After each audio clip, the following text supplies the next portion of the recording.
Hello, Credit Warriors, and welcome to today's Facebook Live event. I am your host, David Mahalik from Credit Versio.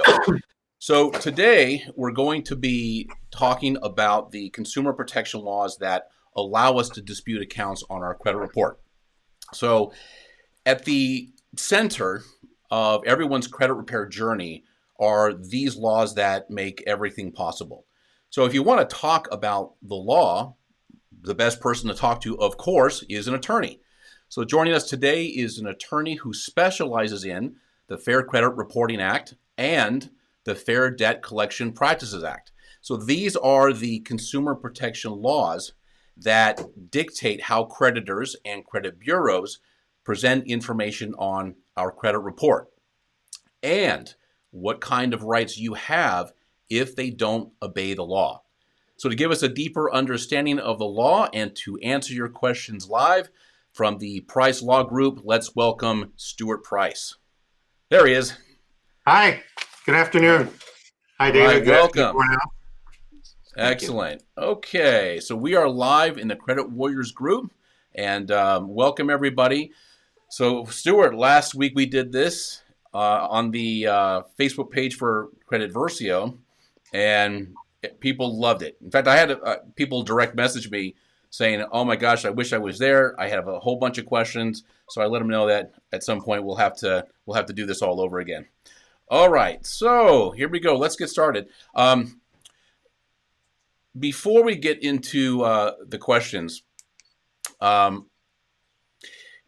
probably I would say in this group, everybody knows what the Fair Credit Reporting Act is, and probably knows what the Fair Debt Collection Practices Act is. But I think some people might not know that there are attorneys who specialize in this area of law. So can you give us a quick overview? Exactly what do you do? And probably a better way to put it is, what's a day in the life of Stuart Price and his law offices and his team of attorneys? How do you help people? I think it would take me more than a day to explain a day in the life of myself or one of our attorneys. But thank you. First, let me just do a quick disclaimer. That's right. I'm not admitted to practice in every state of the United States. I do practice in several federal jurisdictions. Therefore, today's information is informational, and we don't have an attorney-client relationship. Having said that, we do have attorneys licensed all over. So in the event that we do work with someone in a certain state, we match them up with the right lawyer. Excellent. Fair enough. And then going into, yes, we do all sorts of different types of violation work. We do the FCRA and the FDCPA. There's a whole host of other consumer protection statutes that we do work on. And hopefully one day I'll have an opportunity to talk to you about all of these great and interesting types of things. But I think a good way to start is to very, very briefly talk about the FCRA and what's the lawyer's purpose, or when do you bring in a lawyer to the FCRA? See, the FCRA, the Fair Credit Reporting Act, discusses all of the rules associated with your ability to dispute a debt and what CRAs can and can't do, things like that. CRA is a credit reporting agency, like the big three, although it could be all sorts of different data providers. But anyhow, this is something that it's this simple. Let's assume you have something on your credit report that is incorrect. Okay, well, we're all here, so obviously many of you do. Yeah. If you have something that's incorrect, the FCRA says that you can dispute it. Dear credit reporting agency, I don't owe this debt, or whatever your dispute is. This is incorrect. And then under the FCRA, both the CRA, the credit reporting agency, and the furnisher of the information, that would be the creditor typically, they both have an independent duty to conduct a proper investigation and to fix it. So what does this have to do with a lawyer? It's pretty dang common for you to submit a dispute on something that's actually incorrect, like this isn't mine, and they don't fix it. Done. At that moment, you may have an FCRA case. Now, you could redispute and eventually it will go away. Or at that moment, you call a lawyer. Because at that moment, if you have an FCRA case, you don't have to dispute it again. You know what the lawyer's going to do? The lawyer's going to get it fixed and you will get paid under the statute. And you're going to get, what do you get? What do you get if you sue someone? How much are they worth? Well, there's three components to that. Number one is actual damages. How were you damaged? For example, let's say there are some shenanigans on their side and you're trying to close a mortgage. You're trying to get a loan.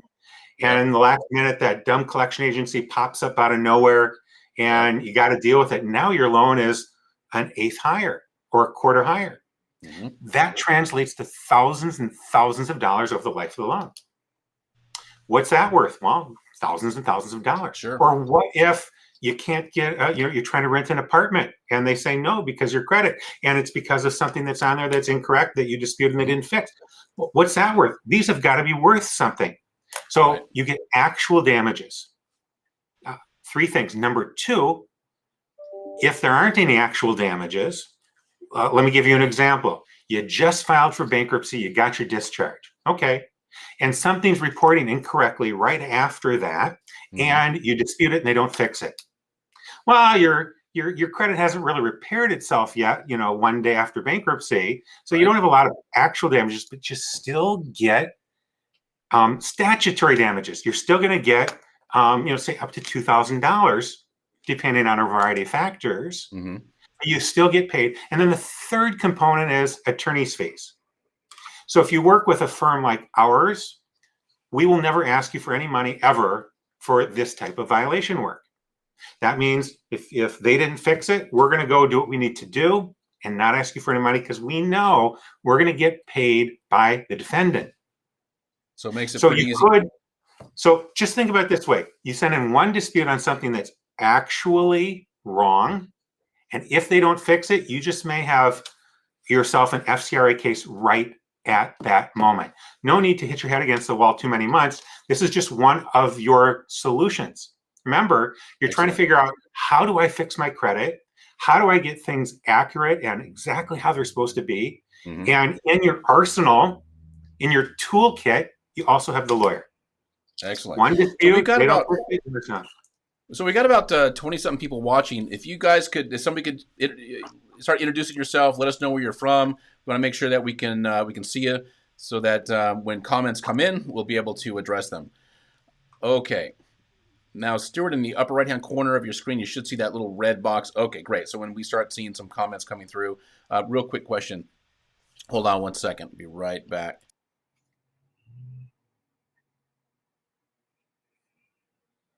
Okay. All right. Why don't we do this until we start getting some comments running through? I posted an intro video yesterday asking people to submit some questions, and we've got a handful of them. In fact, a couple of them, I think, touched on what you were just talking about, some of the examples you gave, like the mortgage and a collection popping up. So let's go through a couple of these, and there we go. Now we're seeing some people comment. Very good. Now they're coming in. Okay, just want to make sure that everybody can see the live stream. Excellent. Thank you, guys. Thomas and I don't see the name for this other one, but thank you so much for being here. Okay, Stuart, let's start chopping away at some of these questions. You ready? By the way, David, the comments aren't coming through on my screen. Okay, not sure what's causing that. Okay, well, we're gonna put them up on the screen. I'll just leave them up there a little bit longer. Okay. All right, Tatiana, somebody from Las Vegas. Okay, good. And they're not coming up on yours? No. Nope. On your side? Okay. All right. We'll work through it. Not a big deal. Okay. Let's start off with Mika. So I sent a debt validation notice to a company, Portfolio Recovery, and they started the time over and updated the status to in collections. Is this legal? What should I do? Can you go over that? Okay. So I'll tell you what. Why don't I'll just bring this down a little bit. It'll cover our names, but I'll keep that up so everybody knows what we're talking about. Okay. So just so I want to make sure everyone understands what we're talking about here in general, and that's debt validation. Debt validation is a component of the FDCPA, not the FCRA. And what it says is, among other things, once an account is placed with a third party, that could be a new collection agency or a new debt collection law firm or a debt buyer or something like that. Mm-hmm. Once they start active collections, they have to send you a certain notice. And the notice says, hey, we're the new guys in town. And you have 30 days from the date of the receipt of this letter to either request validation or to dispute this debt. And then if you timely send in your validation request, then they're not allowed to call you unless and until they validate the debt. So if you send a validation request and they never call you and never respond, that's okay. They don't have to respond. They just can't call you. But if they don't respond and they call you and certain types of collection activity, that would be a violation of the validation section of the FDCPA. Now, your question, I'm not sure exactly what you mean, but I'm going to take a guess and then maybe you could comment again based on that. It says, I sent a validation notice, I guess a request, to Portfolio, and they started the time over and updated the status to in collections. Is that legal? So Portfolio is a debt buyer. And if you say they started the time over, I'm not sure what you meant. Did they like change the date of charge off? If that's what you meant, like let's say it was with the original creditor and charge off is January 2019. And now something happens in Portfolio showing a charge off of July 2020 or something like that. That's called re-aging, and that's not permitted. That's because why should they be able to just reset time clocks? Remember, derogatory information can only stay on your credit report for 7 years, and this is a way to keep it on their logger. No, they can't do that. It also says change the statuses to in collections. That really doesn't matter. It's obviously in collections. It's no longer with the original creditor. So if your question is about if I understood the time over part, the answer is no, they can't change the charge off date. But if I misunderstood, just let us know with the next comment. Thanks, Mika. Also, too, Mika, make sure you're not confusing two things. Because I see this quite a bit, where when the debt goes over to Portfolio, you're going to have an open date, and that open date is going to be the date that Portfolio took that account on. Doesn't mean they re-aged it. That just means that that's when they got the date. What you want to look for, and you'll usually find this in the last payment date, is what's called the DOFD. It's the date of first delinquency. That's when that 7 years starts. So that should be somewhere down there in that account on your credit report where it'll say like last payment or something like that. It just depends on the layout of the credit report. Okay, really good. Let's go to the next one. Tatiana, okay, why do credit bureaus report accounts differently? Okay, accounts are listed as closed, settled for a lesser amount, paid on TransUnion and Experian, but Equifax listed as a charge-off and is still reporting negatively even if the account was paid off 4 years ago. I have disputed numerous times with no luck. Help. That's a good question because there's just a ton of confusion, and part of the confusion revolves around the fact that a lot of these CRAs use different language. And so in your example, you say closed, settled for lesser amount, but another one is charge off. Well, charge off is its own thing, really, and they all need to have the same charge off date. But if they just use different types of things like closed, settled for a lesser amount, and paid, or closed, or settled, or there's a whole variety of terminology they can use. The question is the terminology accurate? So it seems like closed is accurate if the account was closed.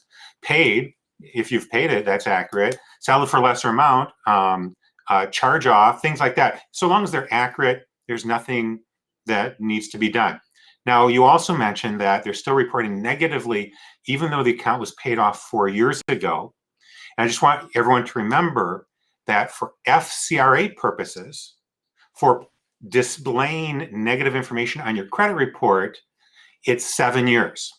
So if your date of last payment was within 7 years, even if it's paid in full, they can keep it on there for that full 7 years. Yep, very good. Good answer. All right, Tatiana, hopefully that answers that for you. If not, shoot us another question. Okay, Abby. Okay, so this one I'll take. So how do open disputes affect mortgage approvals? It's a really quick, easy answer. When you have an account that's in dispute, especially the older FICO models like FICO 2, FICO 4, that's what the lenders are going to be using. It will factor out whatever account that's in dispute into the scoring situation there. So mortgage brokers, underwriters do not want to see anything in dispute because it might be artificially increasing your credit score, and that changes things. So that's why you don't want to be in the dispute process when you are going to qualify for a mortgage or go into any kind of a refi. Okay, next one. Monica. My car payment was applied to principal instead of the payment. USAA marked my payment as late. This was a 78-point impact on my score. USAA has since reversed payment, but how does the late get reversed and reported correct to credit bureaus?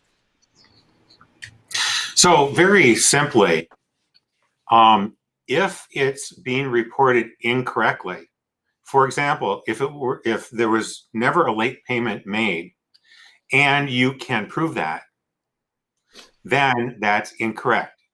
Therefore, you should dispute it as being incorrect. And they will either fix it or not fix it. And if they don't fix it, you may have an FCRA case. Excellent. Yeah, that should be handled by a simple dispute, Monica. Okay. Excellent, Stuart. Next one. Actually, before we proceed, there's another issue, maybe, and the question is are they billing for the correct amount? You mentioned that they may have misapplied the payment in some way or another. And if they did misapply it in some way or another, sometimes that impacts the current balance. So if they put it into late fees and there were no late fees, or the interest gets recalculated because it went into this column instead of that, the amount is incorrect.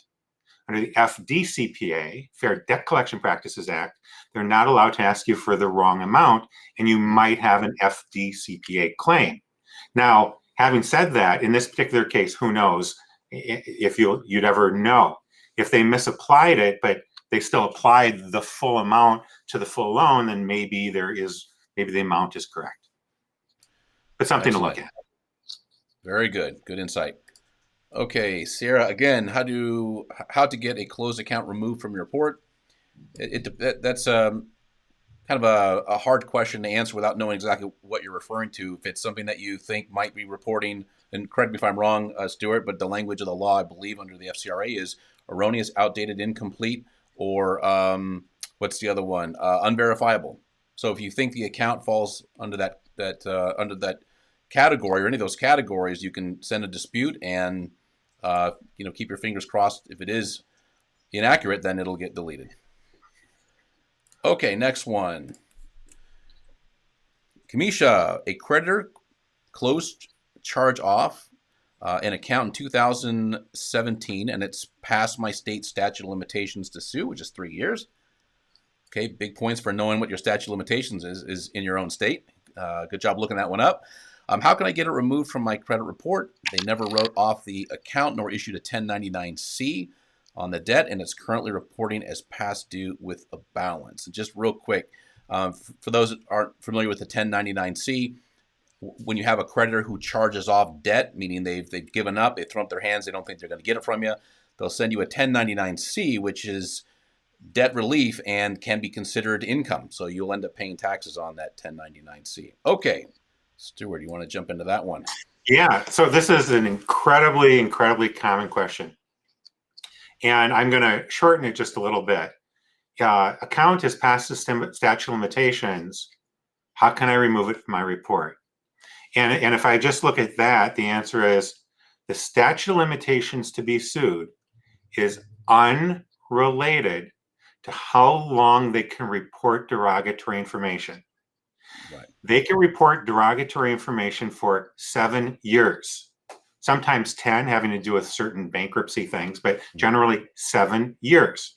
It doesn't matter if your statute of limitations to be sued is 3 years or 4 years or 6 years in some states. It's still 7 years on your credit report. So no, they can't sue you. It's too late to sue you. They're never going to get a penny. but they can still keep it on your credit report. Now, to go a little deeper into your question, how do I get it removed? There's no way to get it, just automatically get it removed unless it's incorrect. And then you wrote, they never wrote off the account nor issued a 1099-C, and that doesn't matter for purposes of, how long they can keep it in a credit report, which is 7 years. So Right. Keep disputing. Yeah, as with everything, Kamisha, you can dispute it. Nothing here, as Stuart was saying, is going to be a help to get it deleted, but maybe you might get lucky if there's something about it that's not reporting accurately. Okay, very good. And David, Next. if I may. Yes. You did mention about the 1099-C, and I can't help myself but to spew out more information. Okay. So what we're talking about is cancellation of indebtedness. Mm-hmm. If you don't pay a creditor and they realize you're never going to get paid, they issue 1099-C, cancellation of indebtedness. And the reason they do it, the reason they must do it, is because that is income to you. It's ordinary income. Mm-hmm. So if you had a home equity line of credit for $100,000 and you ultimately walked away from the property and never paid, you're going to get a 1099-C for $100,000, and that's $100,000 of income. But here's the nice thing that I want everyone to think about. If the taxpayer has either filed for bankruptcy and listed that creditor, which resulted in discharge, or, and this applies to a ton of people, or if the taxpayer was insolvent at the time, your debts exceeded your assets, then they won't treat it as income for purposes of having to pay tax. So just because you get that 1099, don't go run to your tax preparer and go, oh, I better pay tax on this. You run your tax preparer and say, I might be insolvent, or I filed bankruptcy, so maybe I don't have to pay tax. That's all. Good tip. That's really important to know. Okay, very good. I think, got Kamisha already.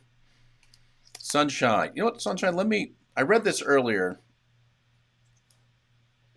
I'm going to answer that one in the post itself, because that one's going to take a second, and it's, as Stuart informed me earlier, it's not really in his wheelhouse. It's not really a legal question, so we'll pass on that one. Okay, but I promise I'll answer that in the post today. Okay, if a creditor wrongly reports negative information, late pay due to creditor processing error, also wrongly validates during CRA dispute, and also ignores a validation request, certified mail, at what point can one sue said creditor?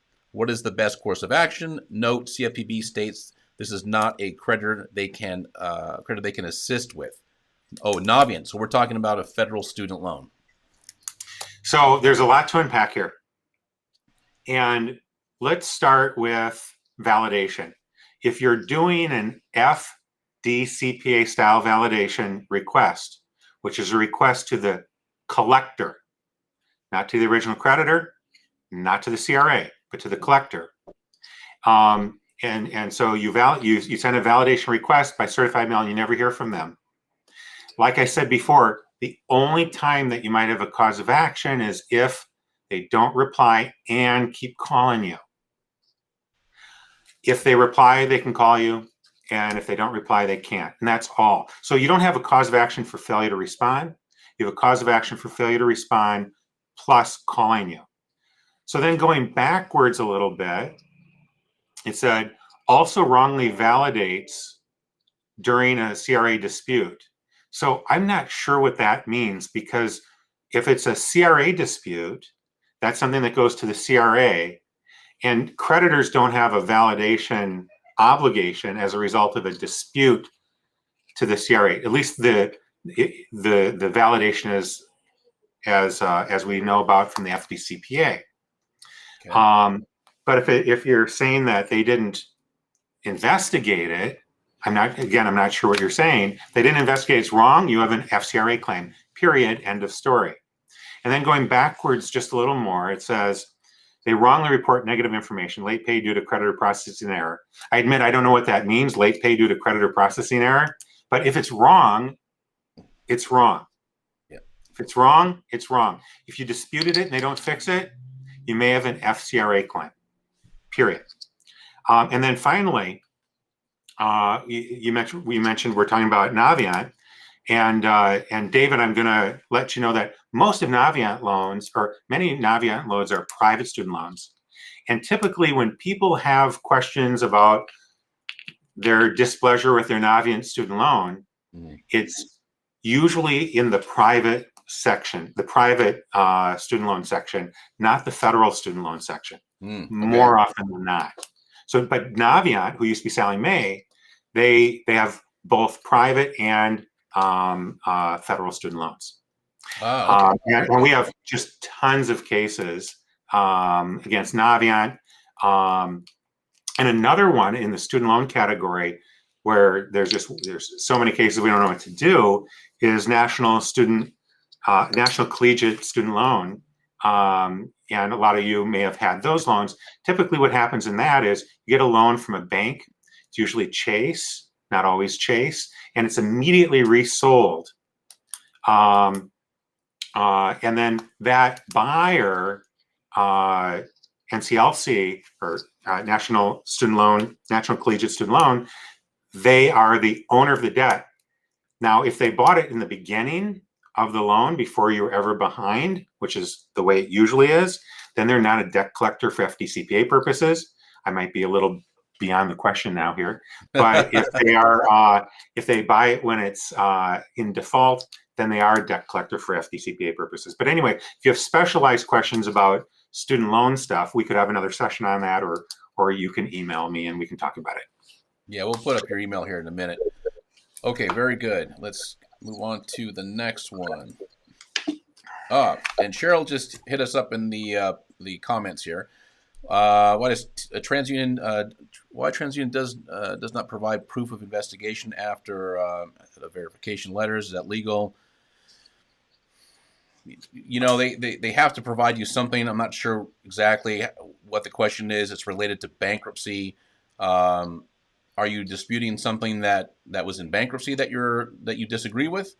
But they should be providing you something. Maybe put a little bit more meat on the bone there and explain in detail what's going on, and we can do our best to address that. We do need a little more information on that, but I will state again, if you disputed something that was inaccurate, and they didn't fix it, you're done. Now here you're talking about MOV letters, which is great, and whether or not they have to, I'm not sure how that relates to the bankruptcy, but you don't necessarily need an MOV letter. If there's something on there that's wrong and they don't fix it, you should explore FCRA. Okay, great. And I think, okay, and that's the last one. So if you have questions, I know we've got a handful of people, about 20 people viewing. If you got a question, feel free to ask. We'll post it. And while we're waiting, I wanted to throw these at you, Stuart, because this is coming up a lot, not just on our side with our clients, but occasionally I go through and I'll answer some questions in the Credit Warriors group. Sometimes they're really specific or really nuanced questions that I'll jump in. Not to say that this is one of them, but this is a question that I get quite a bit. All right. Let me see. Let me move some things here so I can read this. Okay. We're talking about collections here. Okay, so does calling okay, here was a big concern that, and this is a great one to address because this came up a lot. Does calling a collection company mean that you've acknowledged that you owe the debt? Like, people are afraid to call collection companies when they get some kind of a notification. Absolutely not. Having a dialogue with a collector means nothing. You're not acknowledging anything. You're like, well, who are you? Or let's talk about it, or whatever. But no, the answer is no. Yeah, great. And also what piggybacks on that question is, does talking to the debt collector cause the 7 years to start over again? I saw that one a lot. No, it's 7 years from the date of last payment. I'm sorry. It's 7 years from the date of last payment. Nothing restarts that unless you make another payment. And that, I was hoping you would say that. Yeah, I was hoping you'd say that. Maybe you can dive in a little bit deeper on that one, because that's that happens a bit. We're talking about two different areas actually here. Under the FCRA, they can report negative information for 7 years. But if you make a payment, then you have to default again, and then the 7 years start. But the way it comes up most of the time has to do with the statute of limitations to be sued by the creditor. So if the statute of limitations, like in that other example, is 3 years, if you happen to send them $25 or any amount in 2 years and 11 months, you've just restarted your 3-year clock. Yep.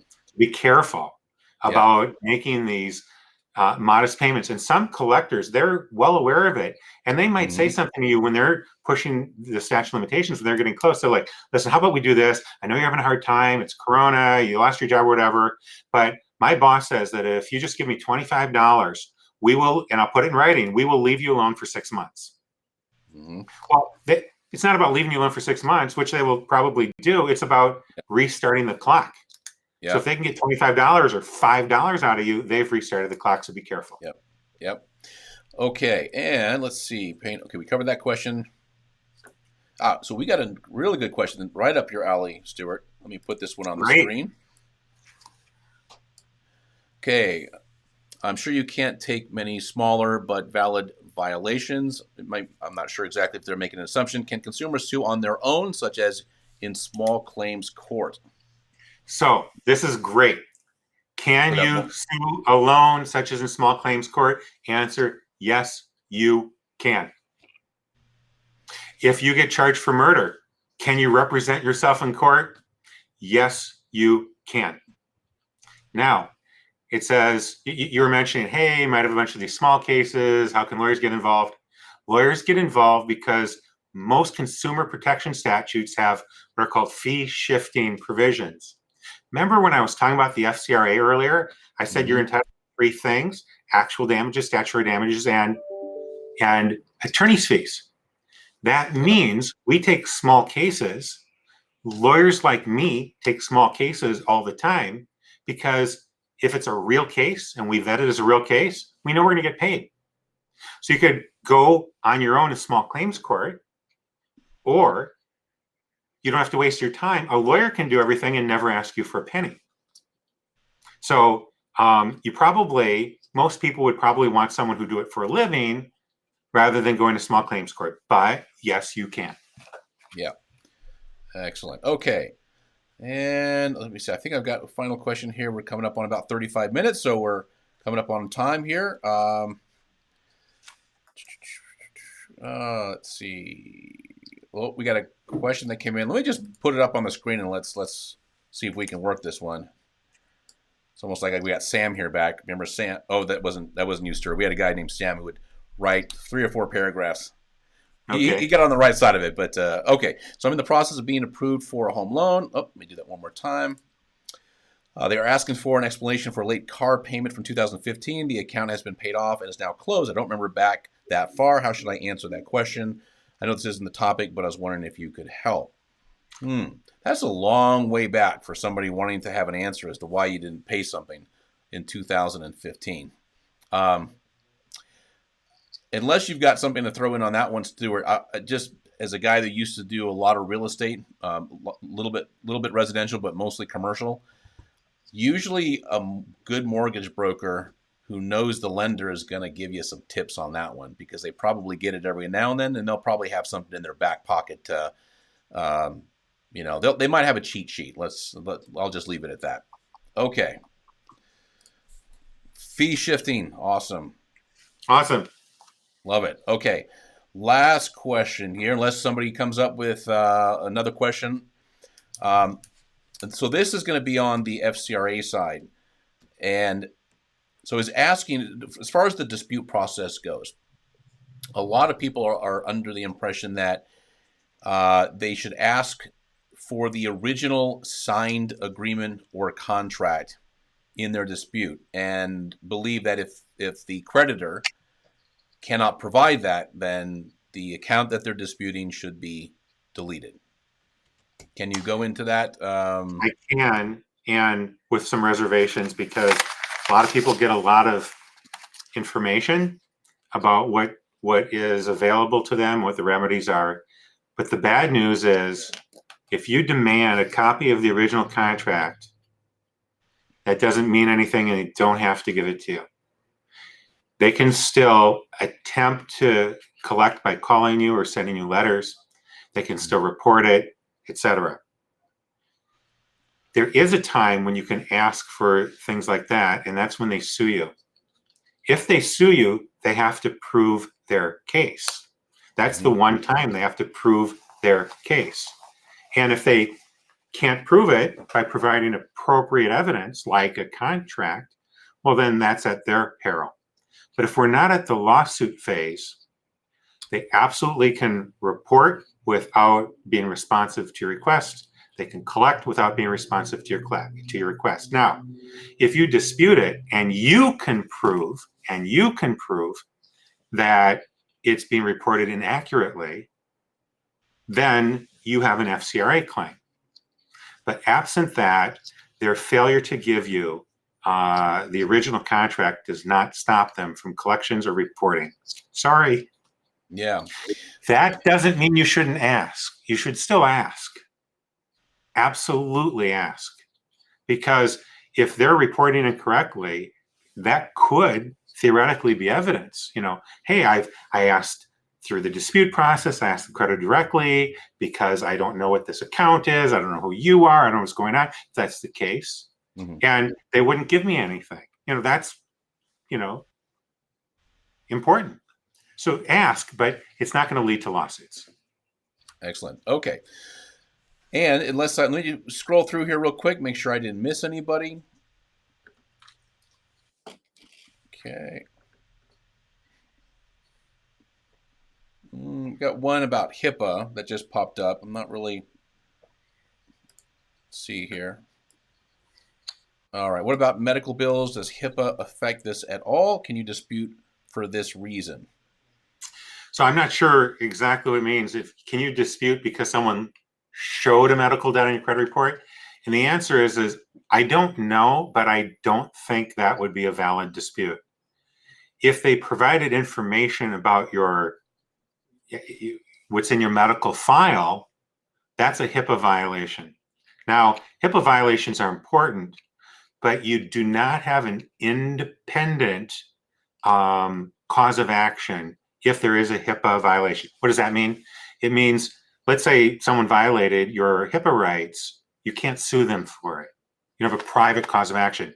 You can report it to the right people if that's your state attorney general or whoever handles those types of things, whoever handles those things, maybe the CFPB, I'm not even sure if they would, but they would deal with it on their end. You can't sue for it.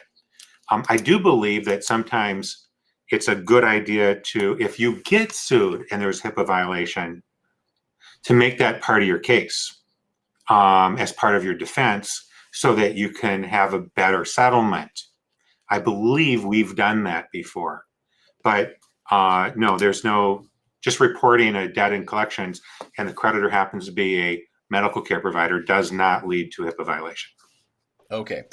Last question, and then we're going to wrap it up. Oh, while we're answering this next question, Stuart, I'm going to put your email address up here for everybody. Now, I know we covered a lot of information.